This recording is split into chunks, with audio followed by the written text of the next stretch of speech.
Okay, I think we might have everybody in the room now. So yeah, welcome again to everybody. Welcome to this webinar on the voice of the customer. I guess you would have been expecting to see Rima's gorgeous face welcoming you. I have to give her apologies. She's indisposed today and can't take part, so I've been deputised to lead the webinar today. My first time leading an ICMCI webinar, so I'm learning and apologise for any mistakes along the way, but hopefully we'll get it going smoothly. Just a bit of an admin before we actually start, and I hand over to Giuseppe.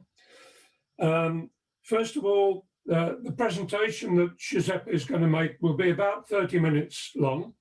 And afterwards, there's plenty of time for questions and answers. If you have any questions as we go along through the presentation, please put them in the chat box on the right-hand side of the screen, and we will pick them up at the end of the presentation. The whole of today's meeting is being recorded, so you'll be able to pick it up afterwards and follow through if you missed anything. And have I got anything else? Yes, I have. And the presentation itself will be shared with you afterwards as a PDF file. And what I can say is that in order to squeeze everything into the time available, we've cut down on the number of slides that Giuseppe is showing to give you the general flavour, but the PDF file you'll receive afterwards will have more slides which will show you a lot more detail, particularly about the process that we followed in ICMCI. Okay, so basically this tool of Voice of the Customer is something which we in the Professional Standards Committee decided to use as part of our preparation for updating the competence framework for ICMCI. And we decided to use Voice of the Customer in order to understand what customers were looking for. And those customers were consultants, member institutes, and clients. So we used this process as part of our research before working on updating the competence framework for ICMCI. So Giuseppe is going to present you the process itself of how Voice of the Customer is done, and also some of the results, the outcomes we got from our ICMCI study. So now I'm going to hand over to Giuseppe. I'm going to mute myself and hide my ugly mug from view and let Giuseppe take the presentation.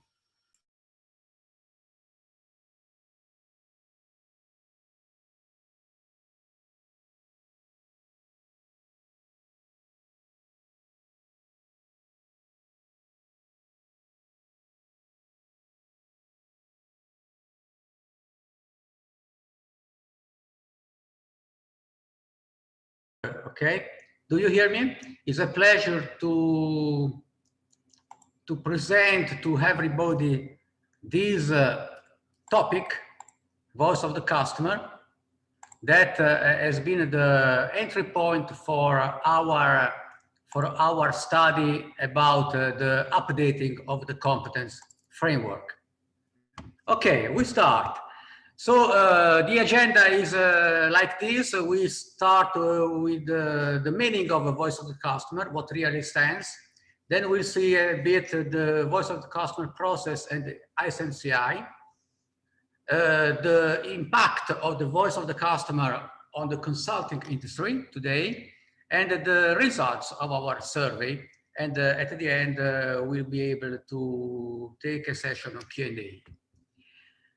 So some definition, of course, because this is a new stuff we can say in our process.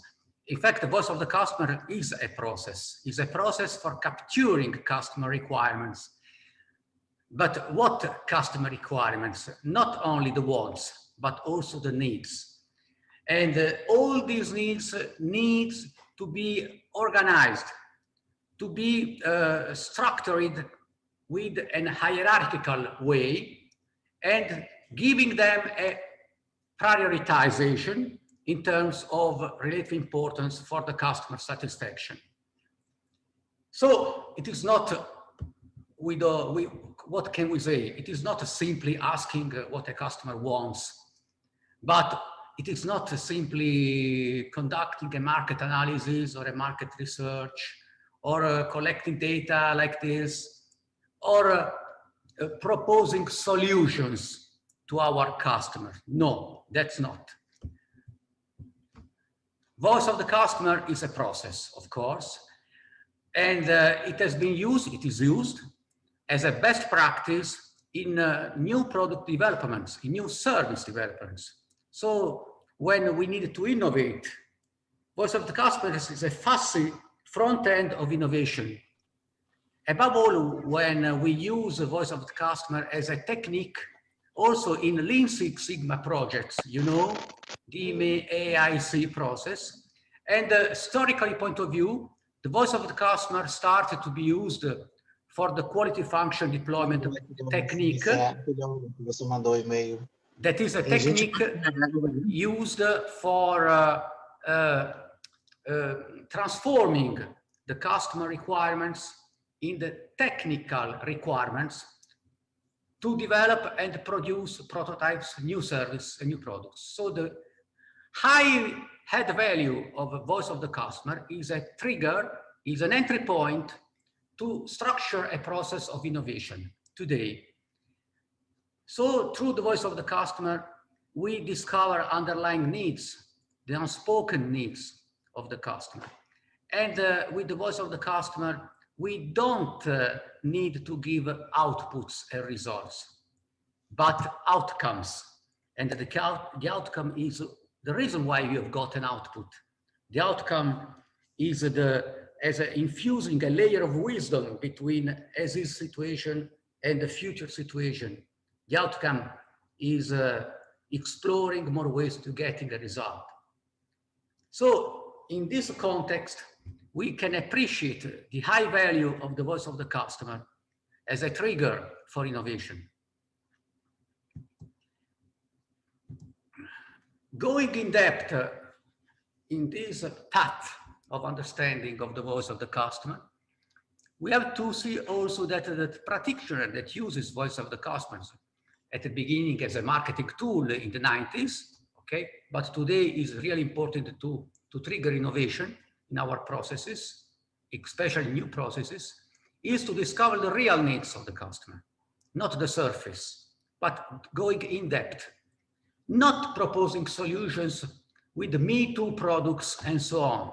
No, it's to discover hidden and latent needs to be outcome oriented. And I show you two examples of this approach. The first one, if somebody of you can remember, in 1979, when a Sony Walkman was introduced to the marketplace, Sony thought about the voice of the customer. The latent need was, okay, I want my stereo portable in the metro, by train, in my car. So they captured this need, this latent need, and invented the Walkman, for example. And that was a boom of this product just in a month in Tokyo with a bit of advertising. Another great example that every bit of us uses today, the personal computer. Okay, another latent need. I want my personal computer in my hand. But what is the product? Voice of the customer highlights, helps the development of a product that is a smartphone.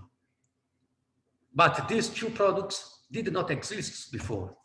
And there is no way to propose results and solutions, but outcomes in this way. in order to create an add value on this process.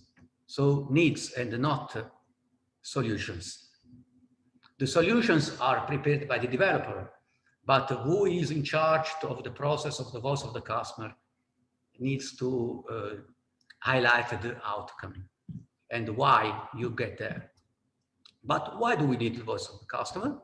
Okay, right, to grasp customer needs and pain points, of course, or to really think about what really thinks your customer about the products, services, and development, or for sure, to increase customer satisfaction, retention rate, or the revenue. There are some statistics that underline these results using the voice of the customers for the benefit of the companies and the customers. Or to go behind certain feedbacks, scores, reviews, to go in depth in this. Of course, we can also speak of other features, prioritizations, find out where you are falling short on delivering on your promises, and so on. Improve the brand awareness, and so on. But the approach that is hierarchical with a structure, here we have an example. I need a new comfortable house. I go to the architect. Okay, so the architect captures my voice. But okay, comfortable house. But what does it mean, comfortable house, in terms of critical to customer? Okay, a functional kitchen, rooms for kids, bathrooms, room for games. But how you measure these critical to customer aspects? Okay, functional kitchen, square meters, rooms for kids, surfers for kids games, and so on. So this is an example of the voice of the customer tree to switch from the voice of the customer only to the measure through key performance indicators. So it's really important to install this process to go in depth and not to the surface. We can, of course, speak of additional examples, but the need is to measure then at the end of the game how voice of the customer impacts the benefits to the customer. So arriving to KPIs. Okay. Now we look at how voice of the customer process had helped ICMCI in order to improve the customer satisfaction aspect and to improve also his competence framework. Okay, normally we start using some appropriate data sources to capture the voice of the customer. You know, many of you know for sure searches, surveys, live chat, behavior of the customer, customer surveys, focus groups that are, of course, used as a marketing tool in order to well understand what the customer think about. Net Promoter Score, that is a technique that we can see how to capture data sources in a quantitative way. And it's really then interesting to explore data mining techniques that then we can see. I show you two examples of a survey and of this Net Promoter Score through the internet. Here, for example, you can see a survey done with a Google form that we have used as ICMCI to start to capture some ideas. So this survey will help us to better understand, of course, the needs of choosing and utilizing a consultancy service. Okay, so for example, we have put the email address and some questions like, what are the most important qualities that you look for in a consultant? Okay, and you answer, ability to recognize a need, unnecessary, irrelevant, desirable, must have, ethics, ambition, flexibility, honesty. So these are closed questions, closed answer, of course. But anyway, it's a first step that we did to capture some important keys for to look in for a consultant choice. And so we have also other, and so on. The Net Promoter Score, for example, is a technique that gives us the calculation of the customer behavior. You can see here in this web, for example, a score from 0 to 10. Okay, if some customer give 100, for example, very good, 10 points, 10 times passive, and we maybe 40, we can say no good.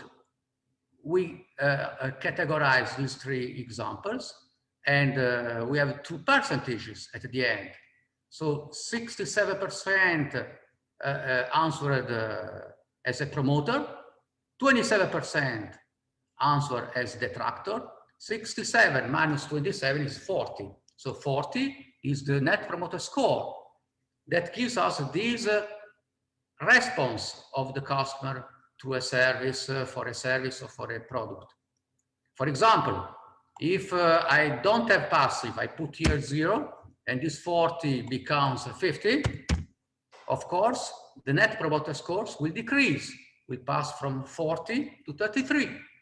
And so we can have very simply this data that can capture in some ways also with over the internet, or also for example, also for a call, what is the score that we collect from an interview or something like that. Okay, I go again to the presentation, and I go on. Okay, so these we have here some example for that.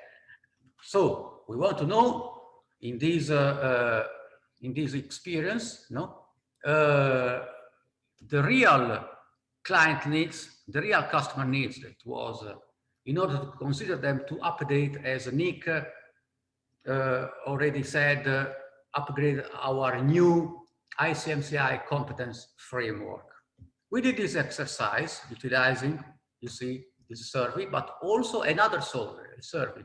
This was the first survey with the closed answers, and the second survey was with the open questions. That is more articulated. The process is like this. We identify as a first step a set of customer wants and above all needs.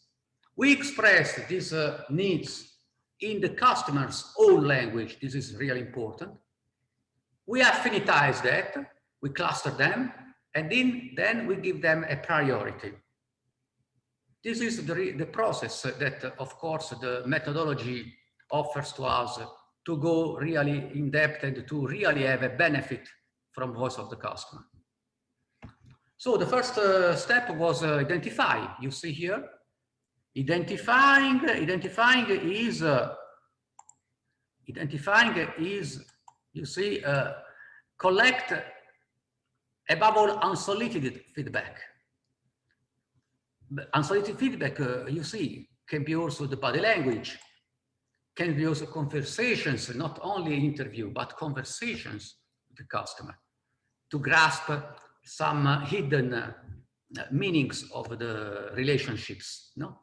And today it's really important also, above all when you use open questions, to use also a text analytics, as we did, because we had some open answers, and we get in depth to analyze the text. Of course, also today we have a lot of softwares that use to analyze the texts, software that use also artificial intelligence, for example, today.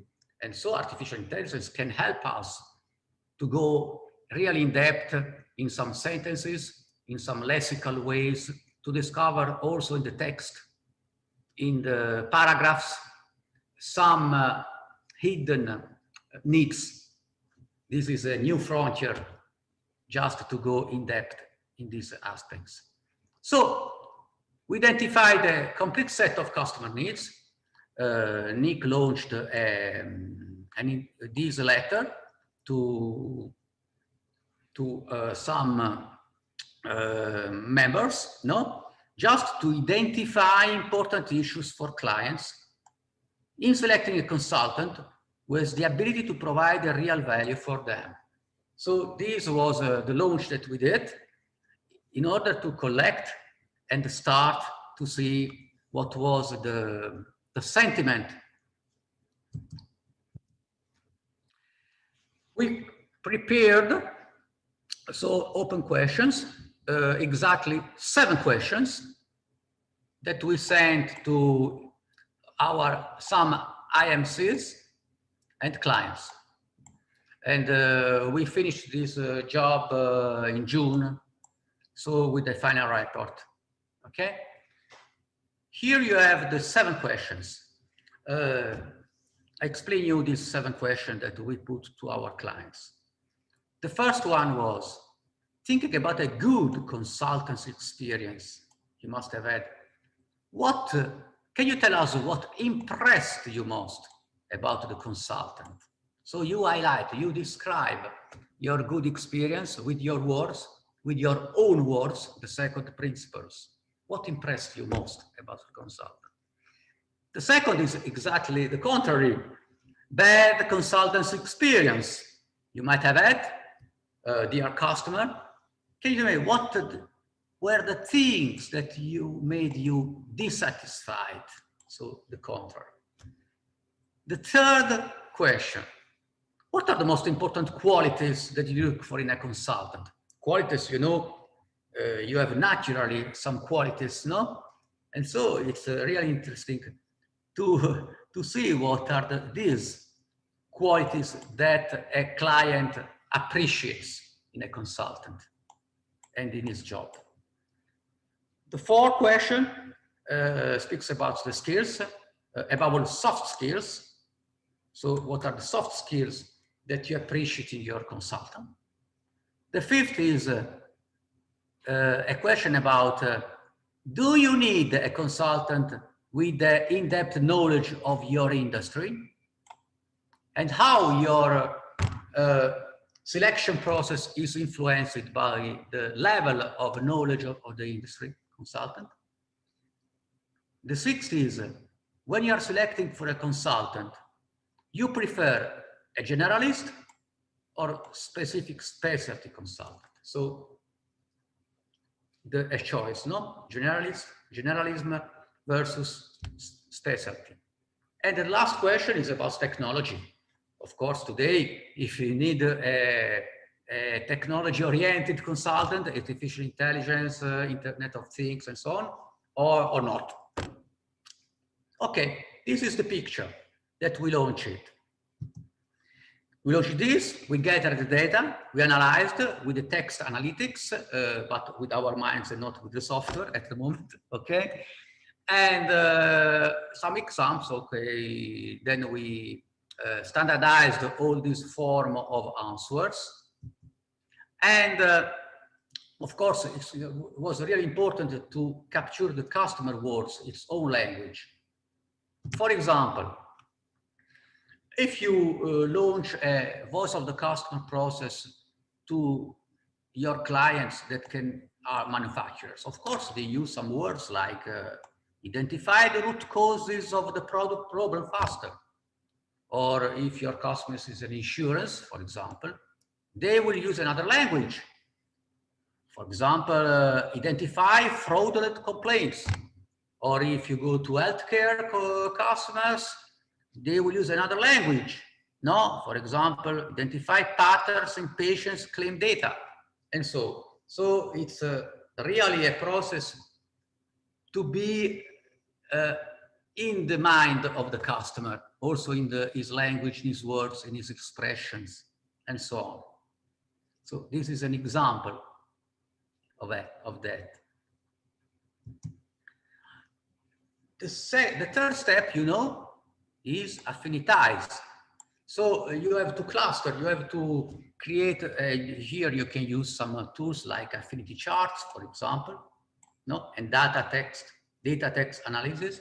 And you affinitize, you put together in groups that could be, for example, issues about team organization. Of course, in team organization, you can speak about we lose track of projects, or we don't plan regularly, or in structural changes, there's no manager for the content team, and so on. So we create cluster to have a synthetic view of the responses and so on. The last step of the process is prioritize. And here help us, of course, the ABC analysis, the Paretian view of a service, no? For example, you know, if we collect all the answers of a question, for here you have an example. You have, I don't know, ethics is 26 points, 26 times, no? Then you have reliability, 25. So in a descending way, you capture the 80% of the cumulative of these answers in descending way, and you have the A part, the most important part of the answers. So we apply statistic tools, ABC tools, Pareto analysis in order to have a correct priority of all the answers and all the keywords, we can say, the real words that we have extracted from open responses. But of course, we can have also a journey, we can say, of to prioritize, to give a priority, no? Starting from the low-hanging fruits as a first step. Okay, low benefits, low complexity, and then going to quick wins, where the benefits are bigger, and then to pass to must-do improvements. Okay, high benefits, so also high complexity. Maybe to finish to long-term improvements, slow benefits, but of course, the best is 2 and 3, no? Normally, where the benefits are higher. So some techniques like these are very useful in order to have a clear picture. In the consulting industry today, you know that the consulting industry is really affected by uncertainty, volatile, a VUCA world, we can say, no? And so, of course, there are some researches that has been done from Dial et al.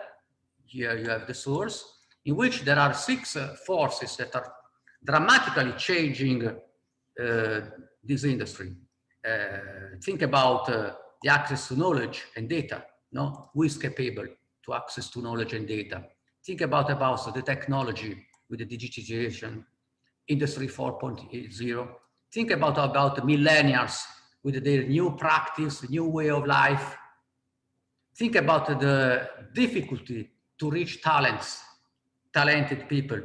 Think about, of course, the cost, quality, leverage that can be done in order to be competitive. But all of it, of course, here we have, again, the help that the voice of the customer can give to be competitive.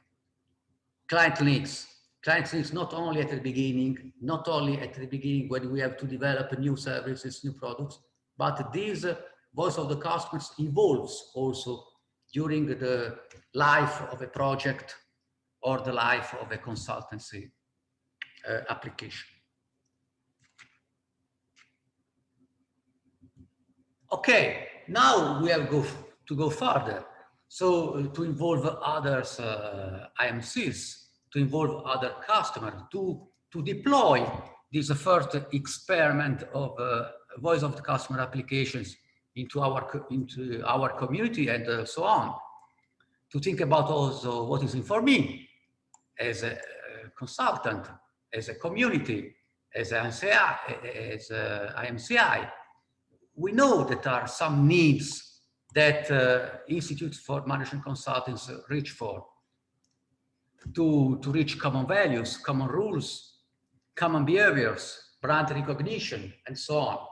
And of course, we have also to go in depth for the cost of this process, but also the benefits that this process gives us.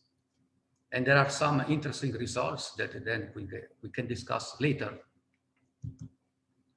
So now we give a look of our survey.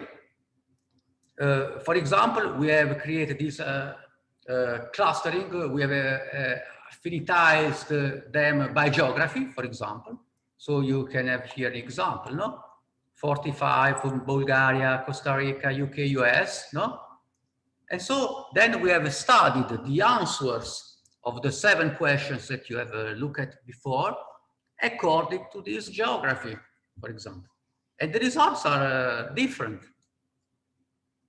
For example, you see here, for each of these cluster of this group, Bulgaria, Costa Rica, UK, US, we have different Pareto analysis, different prioritizations, and different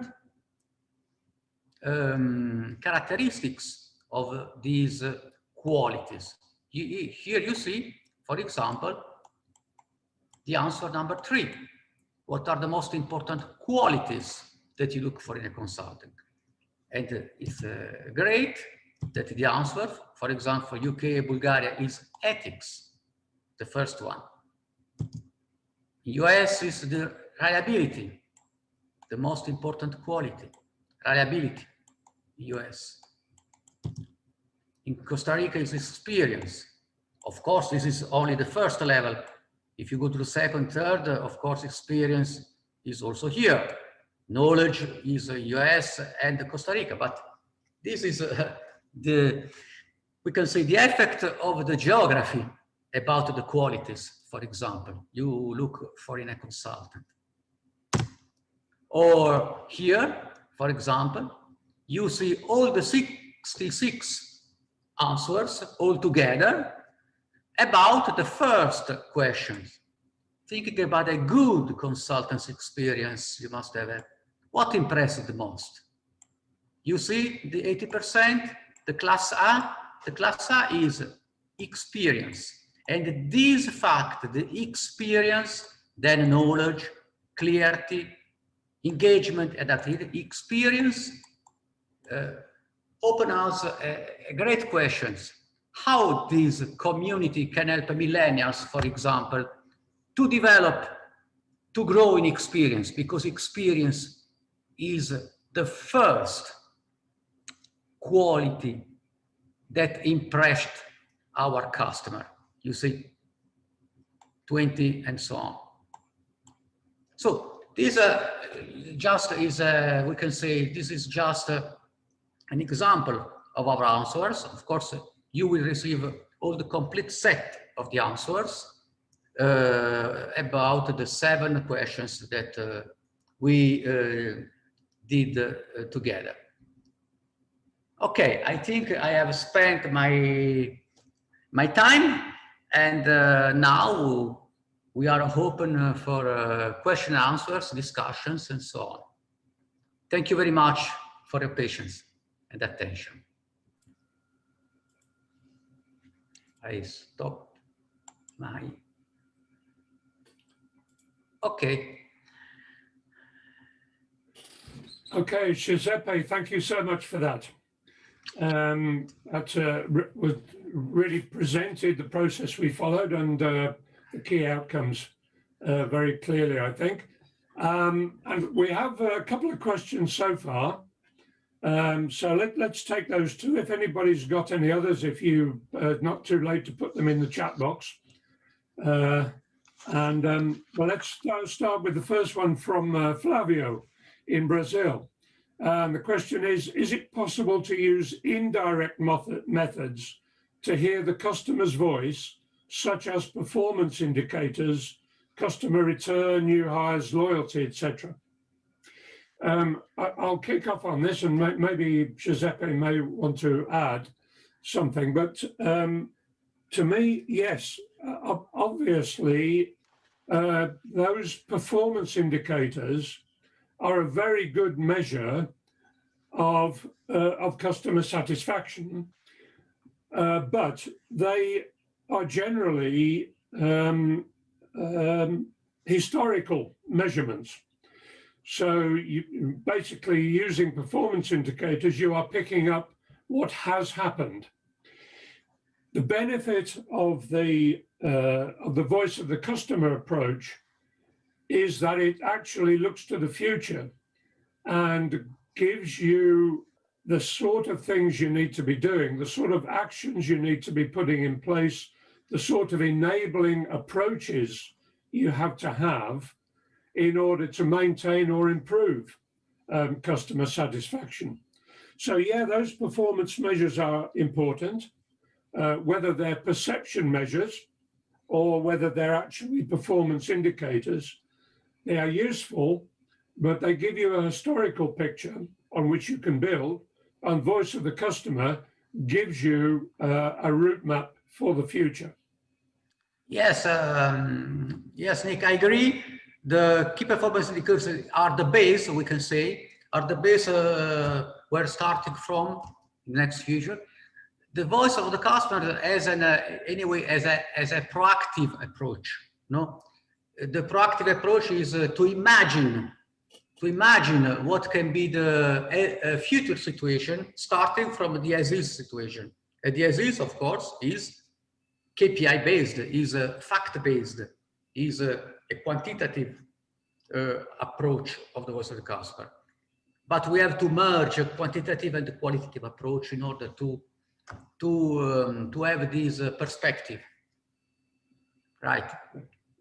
Thanks, Giuseppe. Okay, we have a second question, which is really very much connected with that one, I think, from Murray.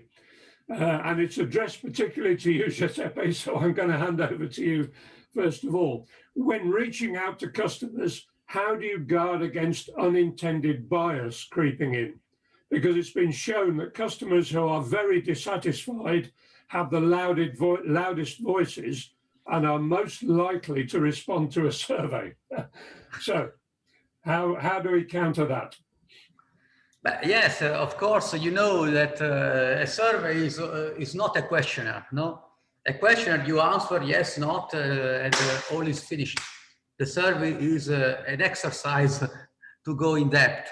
But of course, according to your customer, you have to use the right tool, we can say, no? If you have in front of you an angry buyer, we can say, okay, you have to find other tools like conversations, like meetings, like you see, you have a picture of methodologies. The important is to go to create this intimacy with the customer in order to capture what you really think. So the tools, it's up to you to use the right tool. Yeah, I think, you know, the couple of the questions that we opened our second part survey with, which was to ask our respondents their views of what attracted them to for a good consultancy, what was dissatisfactory for them for a bad consultancy. And that way you take out the bias because you get to the sentiment behind. And that really is what the voice of the customer is about, is getting to the sentiment rather than the hard facts and figures. Yeah. I mean, if you just say to a client, were you satisfied or dissatisfied in a survey, then you will likely get more dissatisfied clients responding. But if you make it an open-ended question, what satisfied you most about a good consultancy project, you'll get a much more balanced response. Yeah, you see the screen? Yeah.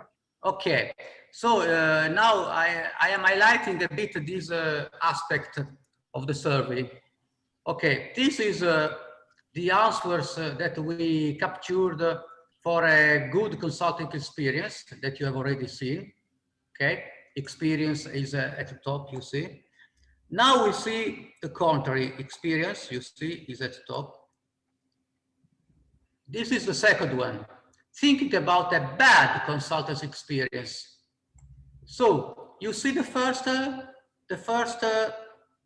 that we captured, inability, lack of experience, exactly the contrary.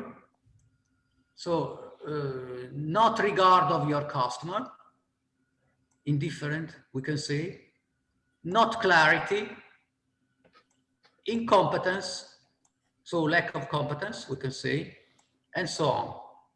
So if you are not capable, if you're not able to do the promised job, this is at the top.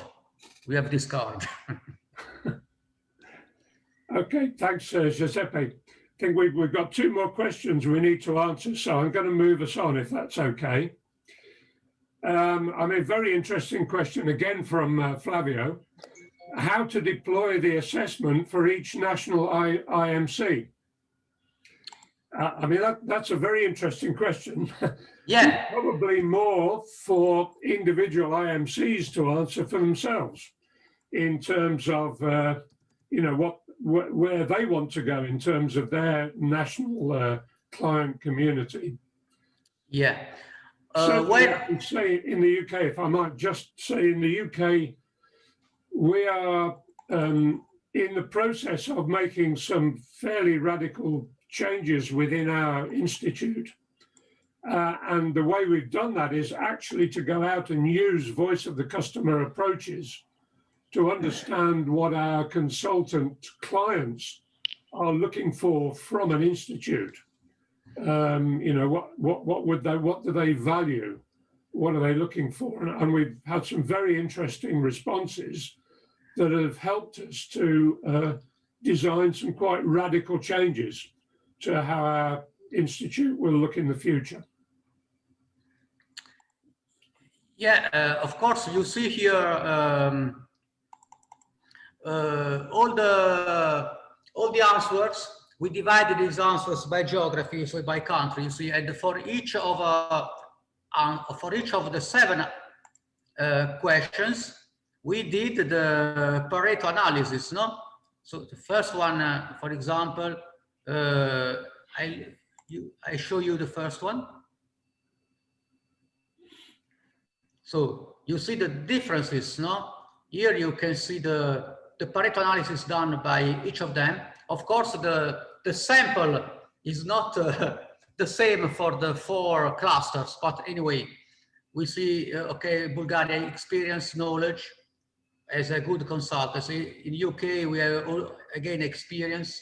You see, the experience is really an important aspect of the first one for all the geographies, for all the 4 geographies that we selected.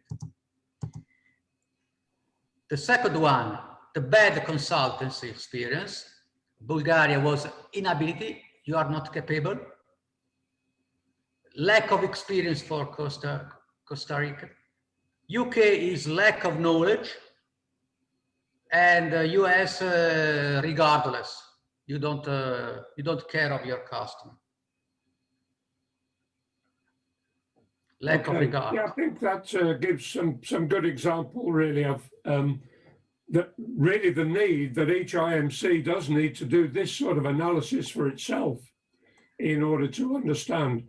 I mean, I hope you understand that in order to produce a competence framework at a global level, yeah, we've had to build in all of those differences within the competence framework. But you know, we got enough information to enable us to know what are the key competencies that we needed to build in. Yeah. Now, we still have 2 more questions to go, Giuseppe, so I'm going to move on as well, if we may. from Menachem, in many cases, the client does not know how to define what he wants and what his expectations are. And in many cases, he expects help from the consultant. How do we use the voice of the customer in this sort of situation? Yeah, effectively, that's right. You don't have to propose to the customer solutions with the voice of the customer. It is a mistake to propose solutions. But of course, if you want to capture, to grasp, you need to analyze in a structured way the sentiments of these customers. And of course, there is a step of analysis when you capture these sentiments, when you capture these words, when you capture these behaviors of the customers. And then there is an analysis, of course, an analysis that you can do alone, but you have to do together with the customer, with the focus groups, with the discussions. So it's the voice of the customer is a process that is not just pose 2 questions and finish, but to analyze the issues that has the customers. Yeah. And then there is an effort of creativity, an effort of innovation in order to imagine something new. The real result, the real outcome of the voice of the customer is something new, is an innovation, is something different from what is the me too that has already the customer. Of course, the more you are close to the customer, the more conversations you have with him, the more knowledge you have of the customer, the simpler is this process. Otherwise, if you stop to the surface, you are not able to capture the real needs.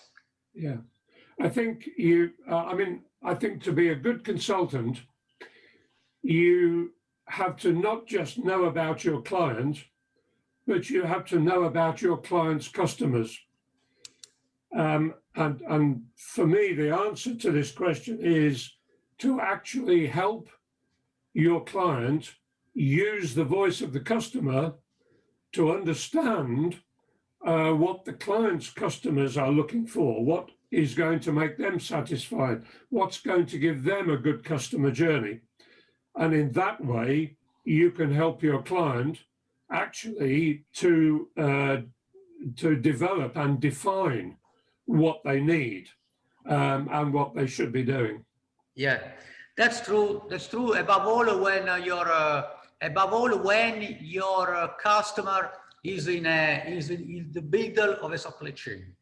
If your customer is not at the front end of your supply chain, but it's a manufacturer, is a supplier, and so on, this exercise that Nick added is really important, because the more you are distant from the end user, the more important is this process. When you are close to the end user, for example, a telephone company, we can say, no? Telephone company, then of course the end user is there. The end user is there. The needs of the end user, you touch the needs of the end user. But it's more important to touch the needs of the end user when your client is in a supply chain, but at upfront to the supply chain. Yeah. Okay, still 2 more questions. I just want to jump to the last question we have in, which is a repeat question from Menachem. About I missed the parameter creativity and thinking out of the box. I think what we need to make clear is that the voice of the customer process really actually gives you the input to the creativity and innovation process, because it gives you the outcome which you or your client needs to aim for. Then the creativity and innovation comes in terms of developing ways of achieving those outputs for the client. Yeah, that's it.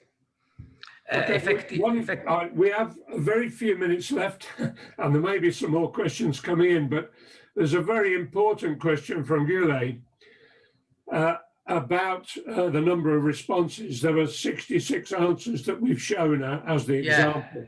How many customers were addressed, and in total, what was the rate of participation? Yes, we had 66 responses. Okay, the participation was really interesting. Of course, now we need to enlarge because this has been a pilot, we can say, a prototype, no, in our community of this process. Now we have to enlarge this to duplicate this experience to the IMCs and to the community that needs to apply and touch the results, the benefits of that. You know that applying this methodology, I show you that the results that a study from Aberdeen has been done with 207 companies is that the revenue on our growth can grow from 48% on a year over year. And the revenue on our growth can be only 5%. And the customer retention rate could be 87%. Okay, so thanks. Those are some statistics of the benefits. I need to say, in answer to Khalid's question and also the comment that's come in from Jafar as well about the sample. The fact is that we went out to every single member IMC and asked them to provide us feedback on our survey from clients and consultants in their country of operation. And I have to say, rather disappointingly, we got very few responses back. So, you know, the success of doing this job for ICMCI does very much depend on member IMCs actually being active participants. So like Giuseppe says, when we come back to enhance the survey, the scope of the survey, we rather hope that member IMCs will be more responsive in giving us the information. But please also bear in mind, this was only one part of all the research that we did. And there's much more information that we gathered. And to be honest, even though this sample is small, we feel that we've picked up, even in the small sample, the really significant issues that we need to build into the framework. Thank you. Okay, we are literally 3 minutes away from the end of the webinar. If there is one last question, we may have time to fit that in. But otherwise, I would really like to thank everybody for participating this afternoon. Thank you so much for those people who have posed some questions for us. And to remind you that the full presentation with all the other data from our survey will be supplied in PDF format for you. And obviously, this is an exercise that is ongoing, that we want to continue. So, you know, as much participation as we can get for the future would be very useful. We are aiming to be able to finalize our new competence framework together with the other elements of the CMC system before the annual meeting, which takes place later this year. So there will be further work, and we will keep people posted as to our progress in getting the CMC system updated, ready for launch at the annual meeting. In the meantime, thank you so much for participating. I wish you a very pleasant rest of the day, whether that is the rest of the morning, the rest of the afternoon, or the rest of the evening, or a peaceful night's sleep. Good to see you all, and look forward to seeing you again at the next ICMCI webinar.